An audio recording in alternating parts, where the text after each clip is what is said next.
The most advanced civilization in galactic history spent 25,000 years exploring space and still cannot chart half the galaxy. Because the failure was never about resources or willpower. In fact, the Republic possessed thousands of exploration vessels, millions of scouts, and technology capable of crossing the entire galaxy in days, and none of it mattered. The truth is, the unknown regions and the Outer Rim remained blank on official maps for reasons that were never purely physical. Ancient disasters, technological limitations, corporate secrecy, political neglect, deadly predators, and intentional isolation all combined to make comprehensive mapping impossible. Upon exploring both Canon and Legends sources, I have found 6 key reasons that explain why half the galaxy remains unexplored.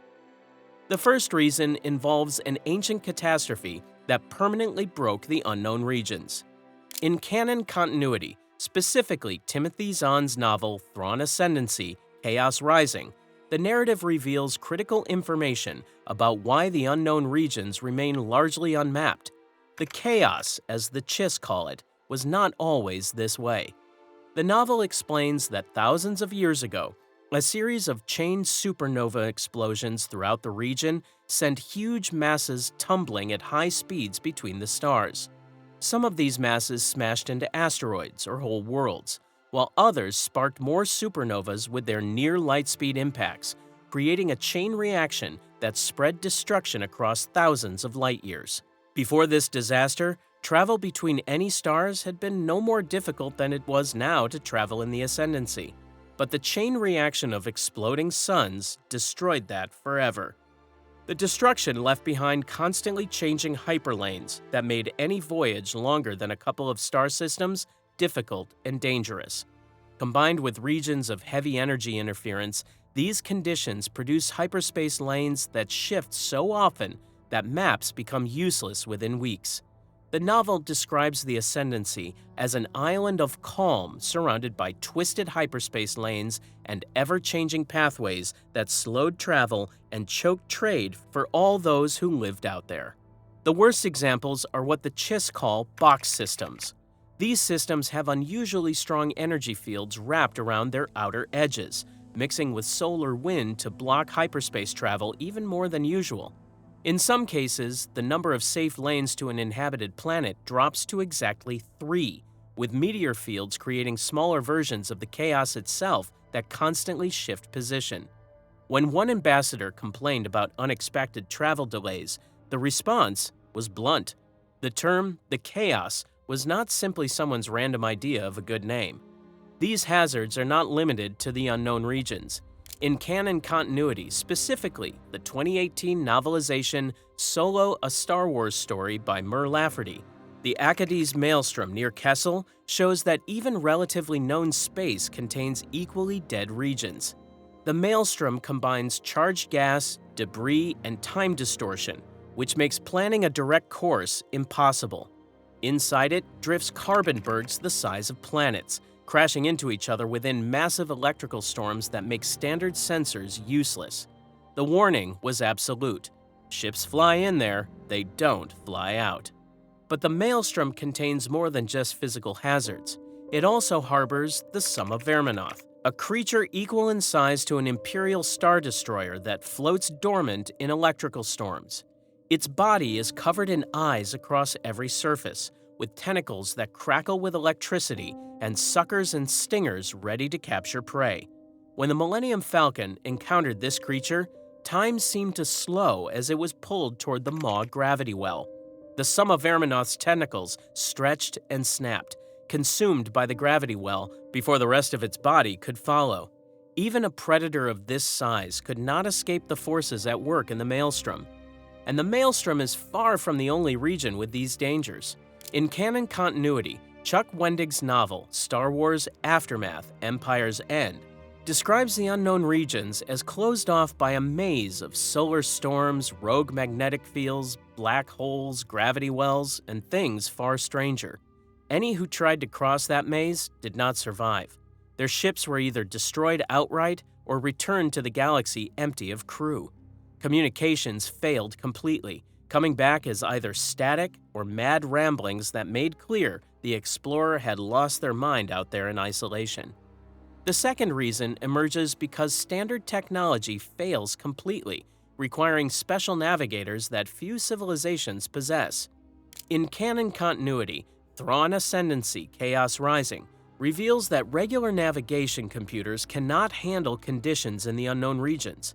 The Chiss Ascendancy relies on Force-sensitive children called Skywalkers to navigate because standard technology fails completely. Without Skywalkers, travel takes 7 times longer because it requires dangerous jump-by-jump calculations where a single mistake could send a ship flying off course. The novel documents a specific example. With a Skywalker, a journey to the Repack system took 7 hours, but without one, the same journey would require 49 hours. This difficulty stunted trade for all those who lived in the region, preventing economic development and cultural exchange. And jump-by-jump travel brought its own risks. Expected detours were common, with navigators forced to make small course changes when planned routes proved impassable. Some systems required days or weeks of traveling through normal space when no hyperspace routes existed at all. Regions described as more tangled than usual, even for the chaos, could strain navigators and extend journeys far beyond any prediction. So how do Skywalkers actually navigate? They enter a trance state called third sight to perceive dangers in hyperspace that sensors cannot detect. According to one former Skywalker, they see dangers in front of the ship and maneuver to get around them. But this ability fades as children age, with most losing it by their early teenage years. The novel reveals the trauma of this system through one character's realization. Her third sight was mostly gone, her job was ended, and the only life she had ever known was over. What kind of choices did a failed Skywalker even have? The Chiss depend on these children to navigate through deadly space, using them as living navigation systems until their abilities fade. The Skywalker core was stretched thin across the Ascendancy, with children assigned to specific ships alongside caregivers. Those who lost their abilities faced adoption, usually one of the 9 ruling families who valued former Skywalkers. But the emotional reality remained harsh. At such a young age, these children faced the end of everything they had known. The Chiss were not the only species forced to find alternative navigation methods. Non-Chiss species in the unknown regions use navigators called pathfinders, who connect to something mysterious called the Great Presence through sensory deprivation helmets. This entity appears to navigators as a shimmering disk, with a deep rumble echoing in their unhearing ears. Pathfinders let the Great Presence whisper into, around, and through them to perceive safe routes. They fear being absorbed and lost forever, or hope to be deemed worthy to ride the hyperspace ridges after death, suggesting the Great Presence may be an ancient consciousness living within hyperspace itself.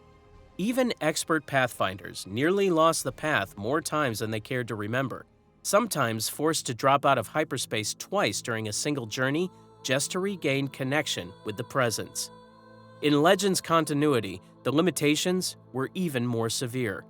Jason Fry and Paul R. Urquhart's book, The Essential Guide to Warfare, reveals that for much of galactic history, no starship had enough computing power to calculate long jumps quickly or store more than a few courses in memory.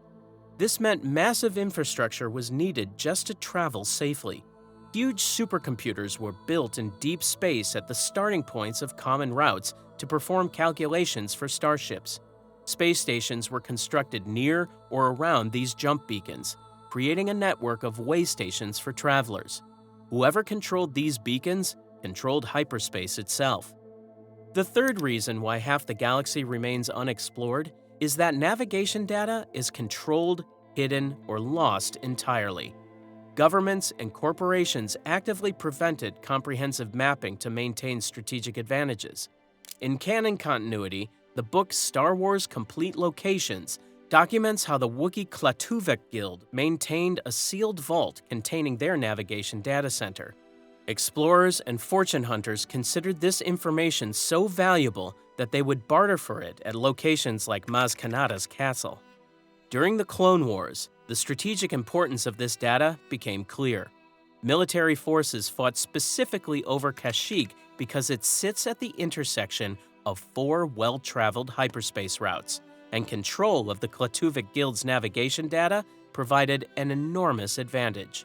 On top of that, Kashyyyk also houses an important HoloNet relay station, making its communication and navigation infrastructure doubly valuable. Yet the Wookiees were not alone in hoarding navigation secrets. In canon continuity, Charles Soule's novel Light of the Jedi shows how the San Tekka family built an empire on proprietary navigation technology. Consistently finding the shortest, fastest ways to get from here to there in the galaxy, this family sold routes to traders, governments, and entrepreneurs. Eventually, they set up hyperspace toll lanes where navigational data could be downloaded for a fee, employing specialists who used secret algorithms to model likely hyperspace routes. What made the San Tekkas truly irreplaceable, however, was that some of their experts possessed abilities that could not be copied. Mari San Tekka could chart routes through the swirl of hyperspace that her mind was uniquely capable of seeing. No other being seemed able to do it, and no navigation droid came close. Through some mix of instinct and unconscious math that she could not explain, she found roads between the roads.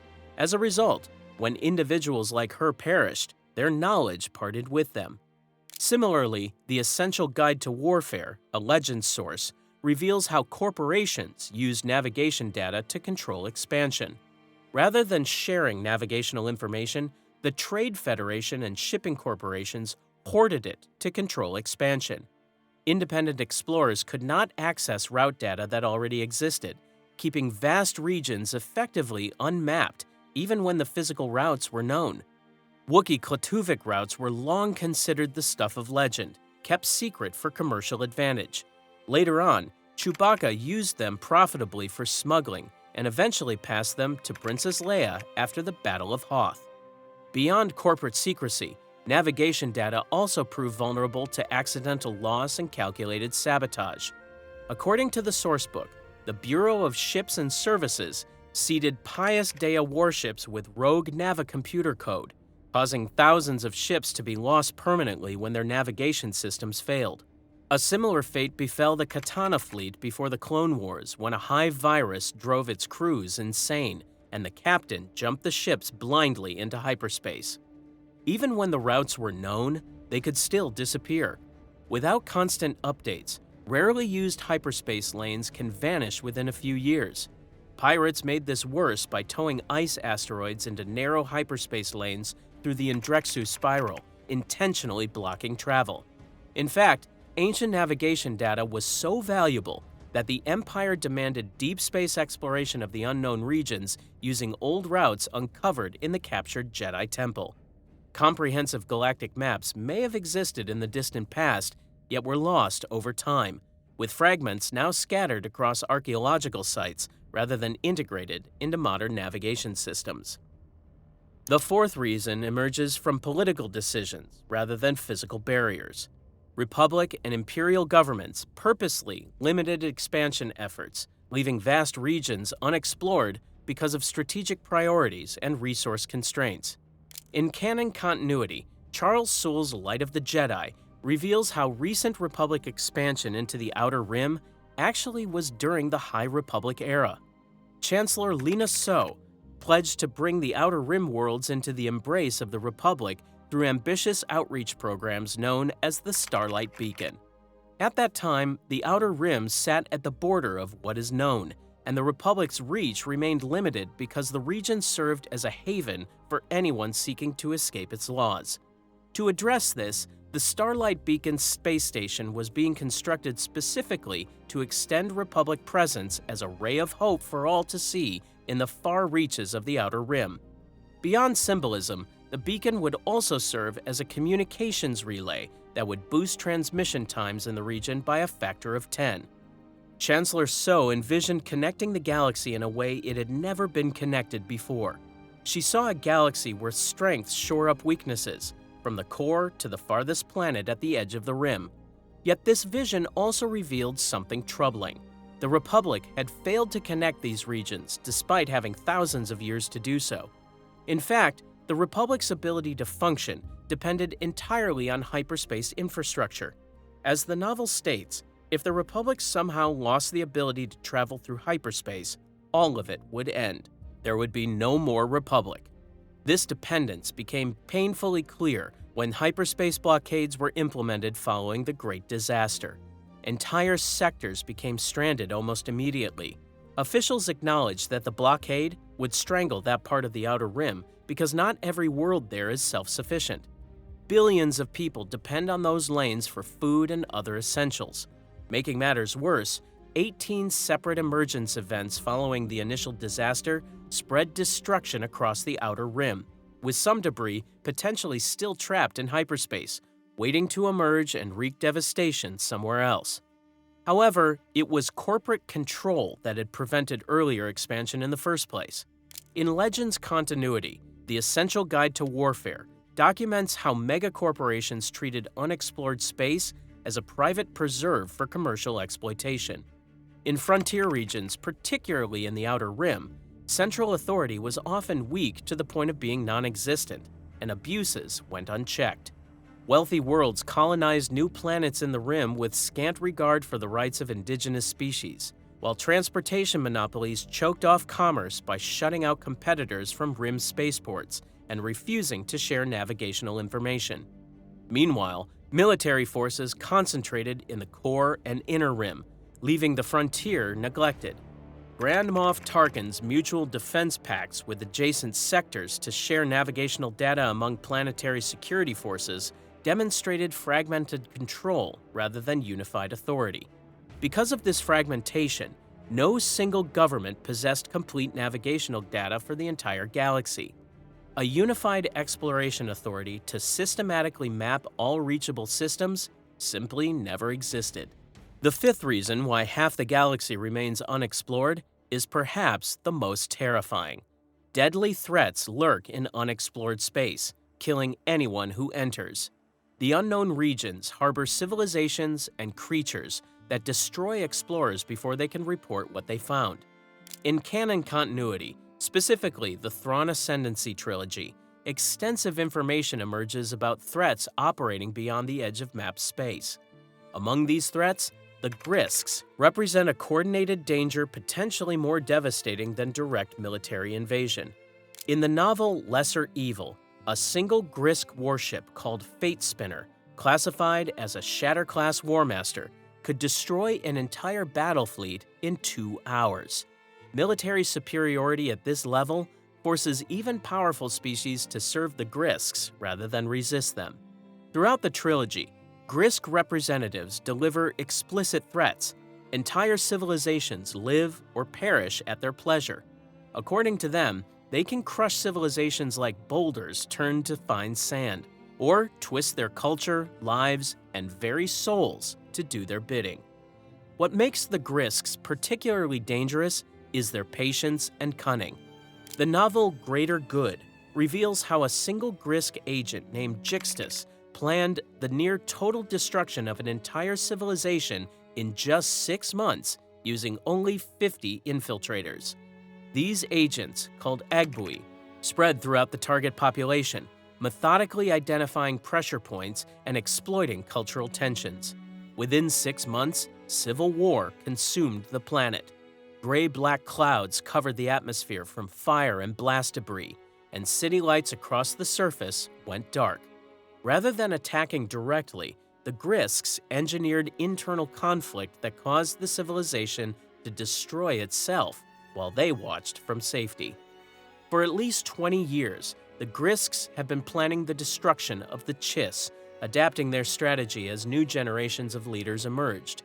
Chiss himself acknowledges that 20 years ago, even 10 years ago, he would have said destruction of the Chiss ascendancy would be straightforward. However, he adapted because a new generation of military leaders had arisen who could not be trusted to walk recklessly down the well-worn paths of manipulation. Beyond the Chiss, the trilogy establishes that other nations exist throughout the chaos, all designated for conquest. Once these fall, the main galaxy becomes the next target. Perhaps most unsettling is that no one knows what the Grysks truly look like. They wear armor with self-destruct systems that activate on death to prevent their bodies from being examined. What little the self-destruct leaves behind gives no clues to their biology or origin. When Grysks are eliminated in combat, their bodies explode with enough force to cause collateral damage to anything nearby, including their own comrades. Even in death, they ensure no information escapes.